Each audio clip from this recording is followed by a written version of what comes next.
दोस्तों, ये कहानी है यूक्रेन में रहते एक ऐसे टीचर की जो इतना गरीब था कि वो अपनी प्रेग्नेंट वाइफ के साथ एक झोपड़ी वाले घर में रहता था और उसे स्कूल में बच्चों को पढ़ाने के लिए भी साइकिल पर जाना पड़ता था। लेकिन एक दिन उसकी जिंदगी में कुछ ऐसा हुआ जिससे उसकी पूरी की पूरी जिंदगी ही पलट गई। एक दिन कुछ रशिया के सोल्जर्स उसकी वाइफ के साथ बहुत गलत करने की कोशिश करते हैं और जब वो उनसे लड़ती है तो वो रशियंस उसे जान से मार डालते हैं। जिसके बाद वो टीचर अपनी पत्नी का बदला लेने के लिए अपनी कलम साइड में रखकर यूक्रेन का सबसे खतरनाक स्नाइपर बनता है और उसका निशाना इतना सटीक था कि वो 5 किलोमीटर दूर से भी अपने टारगेट को शूट करके मार गिराता है। लेकिन वो कैसे उन रशियन सोल्जर्स से अपनी पत्नी की मौत का बदला लेता है और उसे अपने इस मिशन में किन किन खतरनाक भयानक मुसीबतों का सामना करना पड़ता है, चलिए जानते हैं। तो कहानी की शुरुआत यूक्रेन के एक पीसफुल एरिया डेनवर्स को दिखाते हुए होती है, जहां मिकोला नाम का एक आदमी अपनी प्रेग्नेंट वाइफ नास्टिया के साथ एक छोटी सी झोपड़ी में रहता था।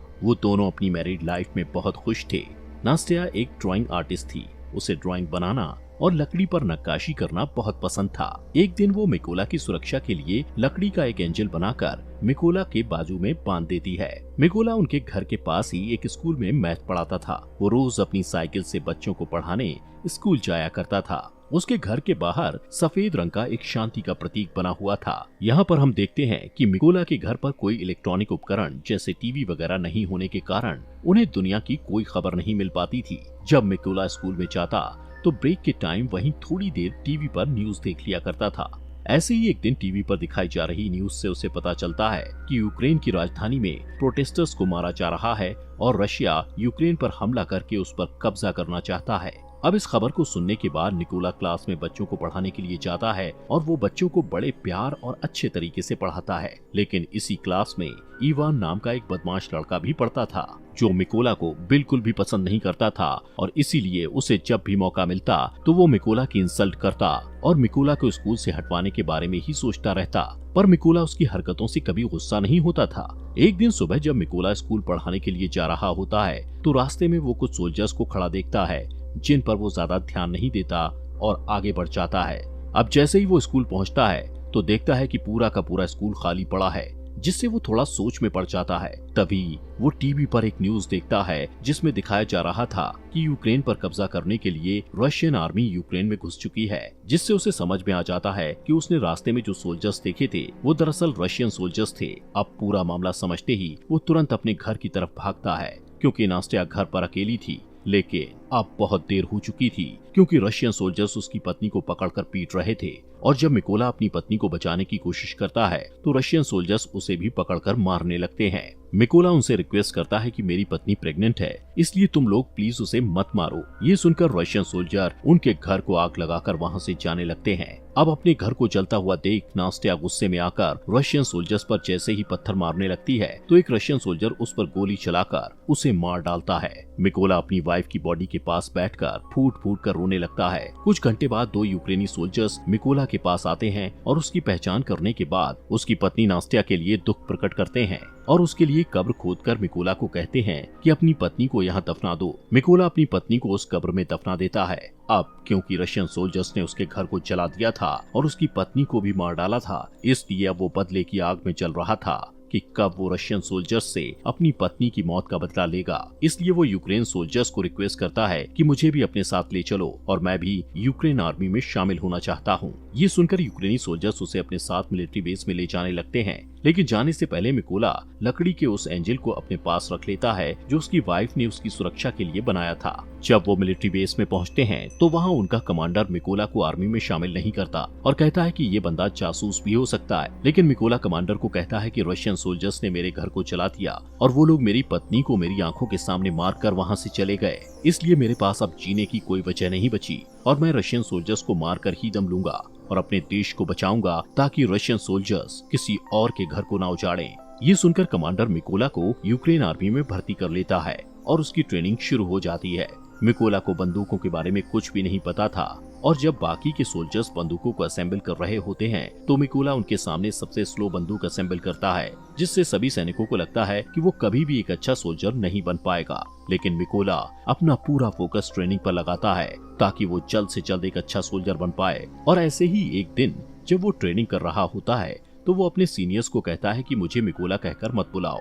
वो अपना कोड नेम रेवन रखता है, जिस पर उसके सीनियर्स उस पर हंसते हैं और उसे कहते हैं कि कोड नेम ऐसे ही किसी को नहीं मिलता, उसके लिए बहुत मेहनत लगती है, जिससे मिकोला अपनी पूरी कोशिश से ट्रेनिंग में लगा रहता है। रात को जब सभी सिपाही सो रहे होते थे तब भी मिकोला अकेले ही अपनी प्रैक्टिस जारी रखता था। एक दिन उसका कमांडर उनको बताता है कि हमारे पास स्नाइपर्स की कमी है, इसलिए तुम लोगों में से कौन कौन स्नाइपर बनना चाहता है, जिसे सुनकर बहुत ही कम लोग अपना हाथ उठाते हैं। लेकिन इनमें से एक मिकोला भी था, जिसे देखकर सभी हंसने लगते हैं। कमांडर उससे कहता है कि तुम्हें तो बंदूक भी असेंबल करनी नहीं आती, तुम कभी भी स्नाइपर नहीं बन सकते। लेकिन मिकोला कहता है कि मैं एक अच्छा स्नाइपर बन सकता हूँ और मैं ये साबित कर सकता हूँ। वो कमांडर को कहता है कि आप मेरा कोई भी टेस्ट ले सकते हो। तब कमांडर उसे टेस्ट देते हुए कहता है कि तुम्हें सिर्फ 20 सेकंड में इस AK-47 बंदूक को असेंबल करना होगा। तब मिकोला आंखों पर पट्टी बांधकर बंदूक को असेंबल करना शुरू करता है और सिर्फ 18 सेकंड में ही AK-47 को असेंबल कर देता है। ये देखकर सभी हैरान रह जाते हैं और जो लोग पहले मिकोला पर हंस रहे थे अब वो उसके लिए तालियां बजाने लगते हैं। इसके बाद मिकोला की स्नाइपर ट्रेनिंग शुरू हो जाती है और मिकोला स्नाइपर की ट्रेनिंग को पूरी जी जान से सीखने लग जाता है। ऐसे ही कुछ दिनों बाद वो दिन आ जाता है जिस दिन इन सभी स्नाइपर्स को बंदूकें दी जानी थी।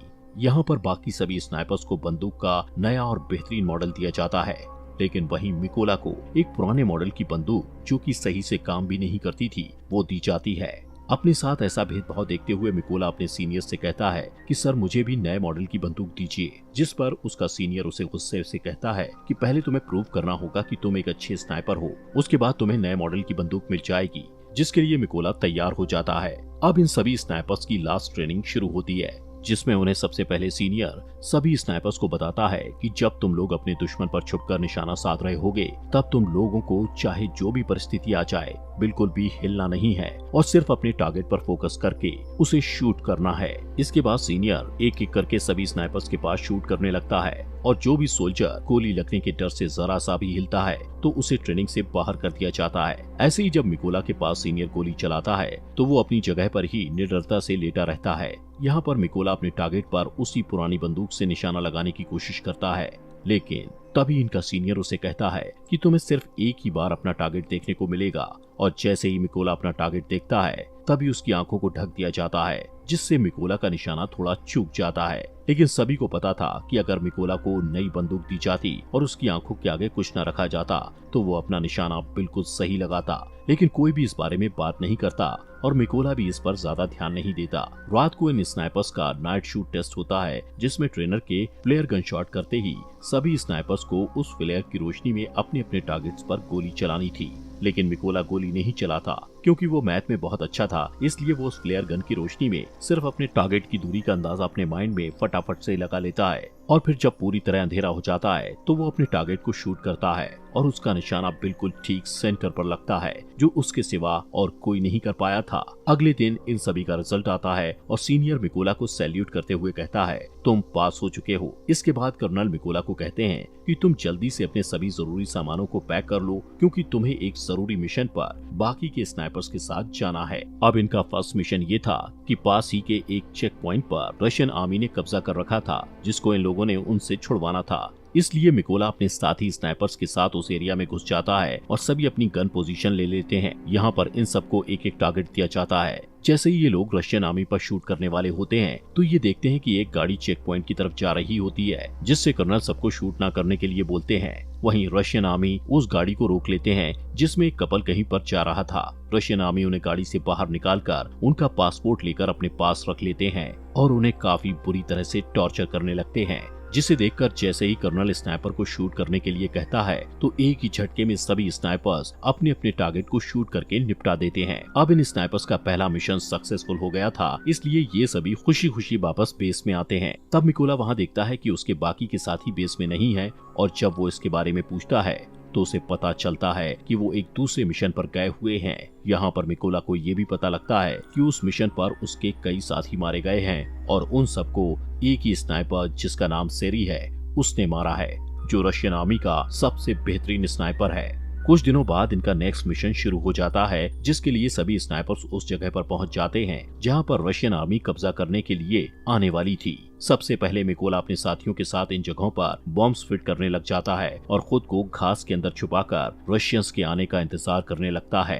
अब जैसे ही कुछ टाइम बाद रशियन आर्मी वहां आने लगती है तो मिकोला देखता है कि उन रशियन आर्मी में उसका स्टूडेंट इवान भी था, जो स्कूल में उसे हर टाइम परेशान करता रहता था और अब वो रशियन आर्मी में शामिल हो चुका था। मिकोला को अपने स्टूडेंट को मारना अच्छा नहीं लगता, लेकिन जैसे ही कर्नल शूट का ऑर्डर देते हैं तो मिकोला थोड़ा सोचने के बाद अपने जज्बातों को साइड में रखते हुए बारूद पर शूट कर देता है, जिससे इवान समेत सभी रशियन आर्मी वाले मारे जाते हैं। इसके बाद कर्नल उससे गुस्से में पूछता है कि तुम क्या सोच रहे थे, तो मिकोला उसे बताता है कि उस रशियन सैनिकों में से एक मेरा स्टूडेंट भी था जिसने रशियन आर्मी को ज्वाइन कर लिया था। तब कर्नल उसे समझाते हैं कि ये इवान की चॉइस थी कि वो गद्दारों में शामिल हो गया, इसलिए तुम्हें अपने स्टूडेंट के लिए बुरा मानने की बिल्कुल भी जरूरत नहीं है। इसके बाद ये लोग वापस बेस में आ जाते हैं। यहाँ पर अब कर्नल अपना ज्यादातर टाइम मिकोला के साथ ही बिताता है, क्योंकि अब वो पूरी तरह से मिकोला पर विश्वास करने लगा था। कर्नल मिकोला को बताता है कि मेरी 2 बेटियां हैं और उनको नहीं पता कि मैं आर्मी में कर्नल की जॉब करता हूँ। उनको मैं ये कहकर आया हूँ कि मैं एक काफी बड़ा बिजनेस करता हूँ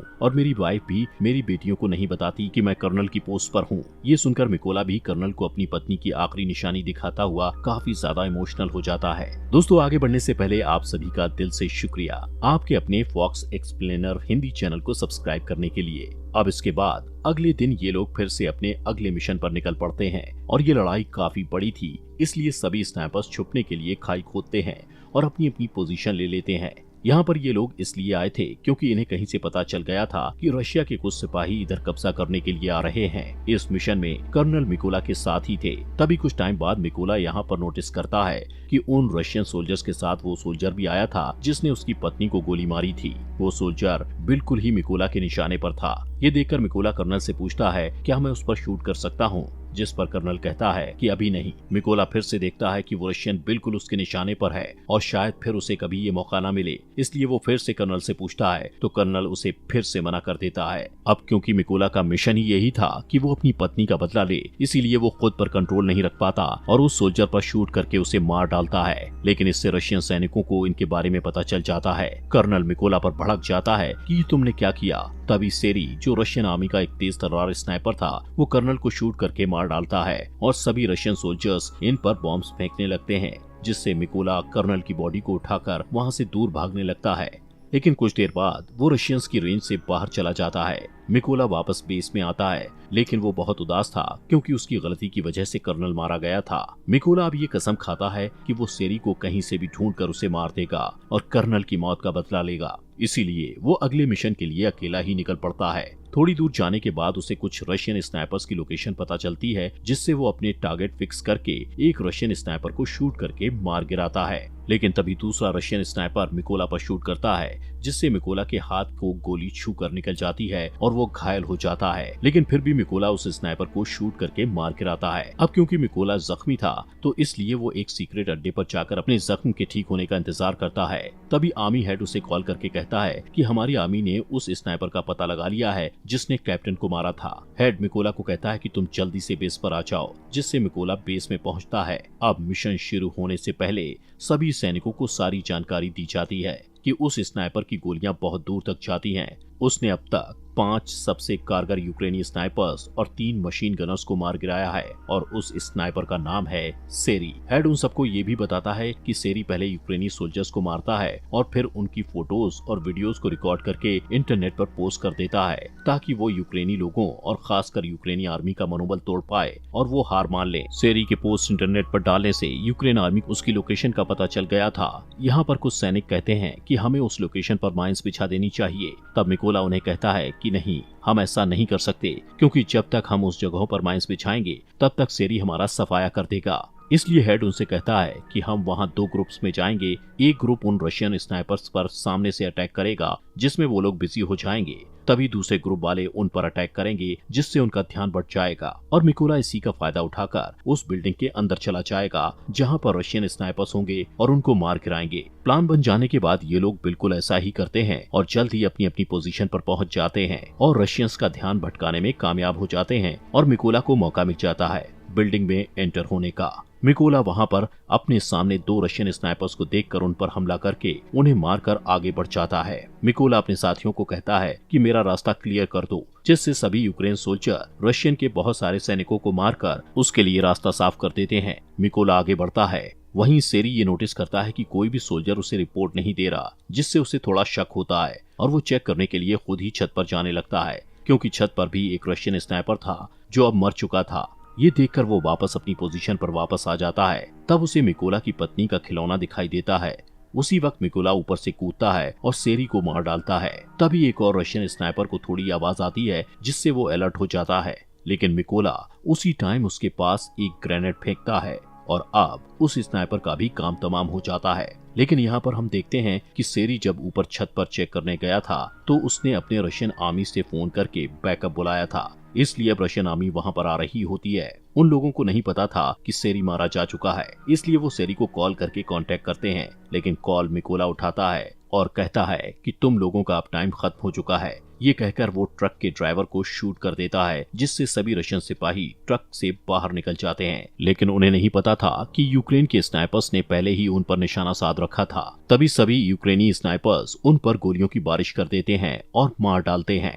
अब सभी को मारने के बाद मिकोला अपनी पत्नी की कब्र पर जाता है और उसे उदास भरे मन से कहता है कि मैंने अपने दुश्मनों से बदला ले लिया, लेकिन मुझे अब अपने देश की सेवा करनी है, इसलिए मुझे जाना होगा। इतना कहते हुए वो अपने अगले मिशन पर निकल पड़ता है और यहीं पर ये शानदार मूवी खत्म हो जाती है। दोस्तों, आपके अपने फॉक्स एक्सप्लेनर हिंदी चैनल को सब्सक्राइब करना मत भूलना।